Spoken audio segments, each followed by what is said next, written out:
नमस्कार प्यारे विद्यार्थियों, आप सभी 11वीं क्लास के विद्यार्थी ध्यान दें कि अपनी जो सप्लीमेंट बुक मतलब पूरक पुस्तिका है, दूसरी एक सहायक पुस्तिका है, आरव है, काव्य खंड और गद्य खंड दो पोर्शन थे जिसमें से हमने लगभग पढ़ लिया है। एक लेसन है उसका जो शेष रहा है। अब बात कर रहे हैं अंक की अपन जो सप्लीमेंट बुक है वेतान, पुस्तक का नाम क्या है? वेतान। ठीक है, वेतान जो पुस्तक है इसका पहला ही पाठ है और पहले पाठ का जो नाम है वो है भारतीय गायिकाओं में बेजोड़ लता मंगेशकर। भारतीय गायिकाओं में बेजोड़, बे उपसर्ग है, जोड़ का मतलब जोड़ना, बेजोड़ जिसको भारतीय गायिकाओं में नहीं जोड़ सकते। मतलब कि भारतीय जो गायक जितनी भी महिला सिंगर हैं, जो गायिकाएं हैं, उन महिला सिंगर गायिकाओं में सबसे विशिष्ट पहचान है, अलग पहचान है, इसलिए बेजोड़ शब्द का प्रयोग किया गया है। अब देखो प्यारे विद्यार्थियों कि लता मंगेशकर ये नाम आपने पहली बार सुन रखा होगा। हाँ, ये बात जरूर है कि आपकी जो उम्र है उस उम्र के हिसाब से आपने आजकल के जो सिंगर होंगे उनके नाम सुने होंगे, जबकि लता मंगेशकर का जो गाने का जमाना है वो बहुत पहले का तो नहीं है, लेकिन मान के चलिए कि वो आपने शायद नाम सुना होगा क्योंकि सेलिब्रिटी है, बहुत बड़ी सेलिब्रिटी है, तो इसके हिसाब से तो उसके आप जाने नहीं जाने, लेकिन इस पाठ के आधार तो पढ़ना ही हमारी बहुत बात यह है कि हम पढ़ रहे हैं लता मंगेशकर जी की जो जीवनी है, उनका जो जीवन चला है, कहाँ से शुरुआत की है, कैसे शुरुआत की, उनकी बात कर रहे हैं। तो शुरुआत तौर पर जो कुमार गंधर्व इस पाठ के लेकर वो ये कहते हैं कि जब मैं बीमार था किस समय तो मेरे कानों में एक रेडियो पे बजने वाले गाने की धुन पड़ी, मैंने सुना, कुछ अजीब लगा, कुछ अलग लगा, क्योंकि जैसे हमें क्या है कि गाने सुनने की भी एक आदत सी हो जाती है। हम किसी विशिष्ट हमारा एक फेवरेट हो जाता है, उससे सिंगर के गाने सुनते हैं या फेवरेट हीरो उससे की हम फिल्में देखते हैं, जबकि हमें सभी से थोड़ा सरोकार रखना चाहिए। तो जो कुमार गंधर्व है बीमार थे और इन्होंने सुना कि रेडियो में गाना बजा तो गाना बड़ा मधुर था, अच्छा था। उसके बाद इन्होंने सोचा कि क्यों ना इस गाने के जो व्यक्ति कार्य करने वाले उनका जिक्र है।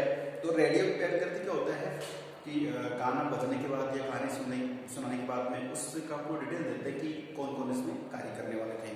तो उसमें नाम आता है लता मंगेशकर का। मंगेशकर के नाम से दीनानाथ मंगेशकर जिनके पिता की भूमिका निभा रहे हैं, तो भूमिका क्या है पिता, तो उनको जानकर क्या इनसे तो मिलना चाहिए, बड़ा अच्छा मधुर गीत गाती है।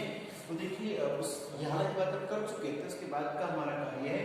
तो यह देखिए कि बरसात, ये बरसात उस जमाने में मतलब गाने का कोई बोल है, ध्यान रखना है। और कई लगभग क्या होता है कि पहले जो फिल्में बनती थी, जो फिल्म का टाइटल है, फिल्म का नाम है, उसी को लेकर एक दो गाने तो जरूर होते थे। तो पाठ में बरसात दिया है कि बरसात हो उसके कोई गाना है जिसमें बरसात का कोई चित्रण है, वर्णन है बरसात को लेकर। तो क्या कहते हैं कि बरसात की भी पहले के किसी चित्रपट का मतलब फिल्म की बात कर रहे हैं, फिल्म जो बनती है तो बरसात मूवी में जो फिल्म में जो गाने, ये आजकल वाली बरसात में आपको पता दो तो बन चुकी है, ठीक है ना। बरसात दोनों का अलग अलग हुआ है, दोनों में अपने बॉलीवुड के बॉबी देओल नाम के हीरो होंगे, शायद आपने देखा सुना होगा। तो उससे भी पहले की है ना, दो तीन बन चुकी। तो उस फिल्म के अंदर, चित्रपट फिल्म से मतलब होता है तो जो फिल्म पर्दे के पीछे जो गाने वाले होते हैं, जो पर्दा होता है, तो चित्रपट में तो बरसात के भी पहले किसी चित्रपट का वह कोई गाना था। कौन सा गाना? वह गाना जो कुमार गंधर्व अपने घर पे आराम फरमा रहे हैं, और जब उन्होंने सुना तो ये गाना बरसात के पहले का गाना था, ठीक है। तो तब से निरंतर गाती चली आ रही कौन? लता मंगेशकर। ये गाना सुनो, उसके बाद से सभी गाने सुनते हैं उनके। अब जानते हो कि ये मनुष्य की फितरत से होती है कि जो एक्टर, एक्ट्रेस, सिंगर, नेता, अभिनेता हमारे परिवार के रिलेशंस में भी होते हैं, चाचा, मामा, नाना, फूफा। अक्सर हम जनरली बात कर लेते हैं कि चार मामाओं के सीखे तो उनके एक मामा बड़ा ये फेवरेट है, ये ज़्यादा अच्छा है। तो ये मनुष्य का स्वभाव है कि वो जैसे किसी एक को चुन लेता है। तो ये यहाँ पे कुमार गंधर्व कह रहे हैं कि जब से मैंने लता जी के गाने सुने हैं उसके बाद मैं उनका एक ऐसा मतलब आदि हो गया हूँ, बस उन्हीं गाने सुनता रहता हूँ, और बड़े मधुर और अच्छी आवाज़ के गाने हैं, आप जानते हैं।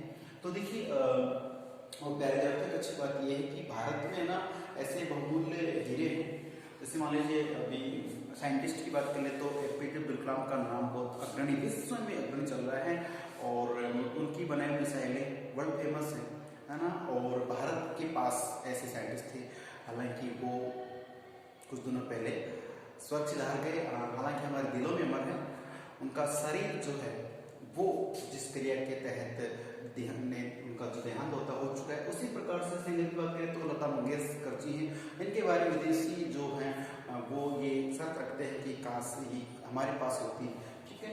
उनका जो कंठ है, लता मंगेशकर कंठ के बारे में कई कंट्रीज ने प्रपोजल रखा हुआ है कि इनका कंठ क्या हमें मिल सकता है आफ्टर उनकी डेथ के बाद, तो अभी तक कोई वो फैसला नहीं है। हालांकि भारत ऐसा एक मूल्यों वाला देश है, नैतिक मूल्यों देश है कि हम अपनी जो राष्ट्रीय नाम करने वाले, चाहे महापुरुष हो, देवियां हो या कोई धरोहर हो, उसे बेचते नहीं है। वो पहले का जमाना था कि जो तख्ते हाउस के नाम से जो ताज था वो चला गया था किसी काम से, ठीक है, वो बात की बात है।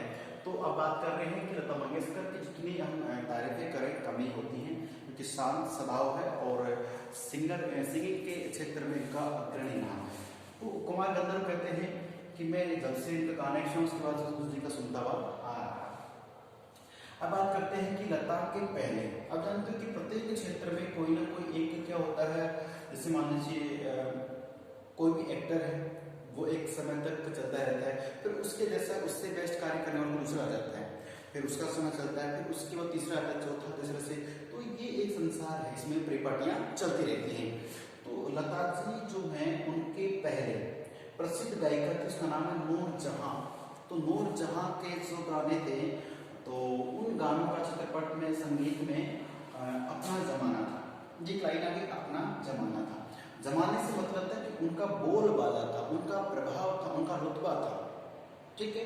अब आजकल आप नेहा कक्कड़ के सुनो या फिर किसी और सिंगर के सुनो, मैं तो कभी कभार मान लीजिए गाना सुना, ठीक है, हम तो टाइम नहीं बदलना, लेकिन आप तो सब कुछ जानते हो ना किसका फेवरेट क्या चल रहा है, ठीक है। चलिए, तो नूर जहां के जो गाने थे वो फिल्मी जगत में, जो संगीत में एक टाइम था कि जो भी प्रोड्यूसर डायरेक्टर फिल्म बनाते तो उन सब फिल्मों में उनके गाने चलते थे नूर जहां के, और इनकी भी आवाज बहुत महीन पतली, इतनी मीठी आवाज बताई गई बहुत ज्यादा। तो जो कार्य चित्रपट संगीत देने में इनका कार्य था, लोग इन्हीं को जानते थे, इन्हीं को जानते थे और सब फिल्मों इन्हीं के गाने थे। तो उसके बाद इन्हीं के रहते हुए, तो आप जानते हैं एक रेस होती है, 10 विद्यार्थी दौड़ रहे हैं, तो रेस में जो पहले आगे निकल गया तो वो आगे चलता रहता है, तो वही आगे रहता है। लेकिन कुछ कार्य ऐसे होते हैं कि जो आगे था उसी के बाद में कोई स्टार्ट करता कार्य करना और फिर उसके बराबर आकर उससे भी आगे निकल जाता है, ठीक है। तो नूर जहां के साथ ऐसा ही हुआ है।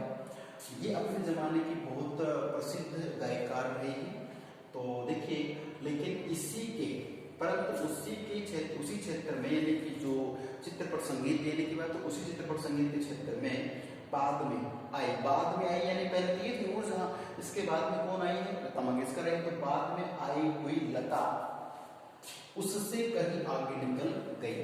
तो विद्यार्थी ये होता है टैलेंट, एक ही क्षेत्र में जैसे जो व्यक्ति पहले से एस्टेब्लिश से पहले से प्रतिष्ठापित है, उसी की जगह दूसरा आता है और इससे भी ऊपर पहुंच जाता है, अर्थात प्रमोशन होती है। चाहे बिजनेस, ये कोई भी लीजिए, बिजनेस ले लीजिए, टीचिंग ले लीजिए, कुछ भी ले सकते हैं आप अपने आप पे भी लागू कर सकते हैं, ठीक है ना। कि जो परसेंटेज मान लीजिए किस जमाने में आप 90% बनाइए 10th में, अब देखिए कि 90 से 92 भी आने वाले व्यक्ति हैं, 98 तक आने लग गई है, अब 98 का चलन है, उसके बाद देखिए 99 भी परसेंटेज बन रही है। तो रिकॉर्ड्स, तो टैलेंट धीरे धीरे नए लोग आते रहते हैं।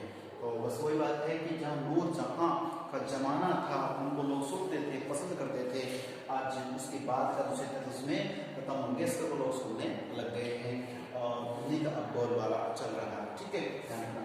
और लता जी के जो गाने हैं उनके रिदम, उनके जो अभी बात करते हैं, ठीक है, जैसे मान लीजिए बहुत सी मूवियाँ हैं, ठीक है, तो उन गानों में जैसे कभी खुशी कभी गम में जो आवाज़ आपने सुनी होगी है ना, तो ऐसे गाने देखिए, कोई जो मूवी बार बार रिंगटोन बजती है, ये गाने बजते हैं, सब लता जी के हैं। इतने मधुर मधुर संगीत सुनने के बाद में लगता है हाँ हमने कुछ सुना है, ठीक है। चलिए, तो पहले आते हैं संगीत की एक देवी, संगीत वैसे पवित्रता की निशानी है। संगीत की जो प्योरिटी होती है शायद और क्षेत्र में शायद कम हो, इस संगीत को सीखने में, सिखाने में जो शिद्दत होती है, जो पवित्रता होती है, जो प्रेम होता है, मैं समझता हूँ कि ये स्वर की देवी जो सरस्वती माँ है, वो वास्तव में इन जो सिंगर होते हैं, ये साई सरस्वती माता को बहुत अधिक करीब से जानते होंगे। ठीक है, चलिए प्यारे विद्यार्थियों, इनके बारे में और बातें करेंगे। वो होगा हमारा अगला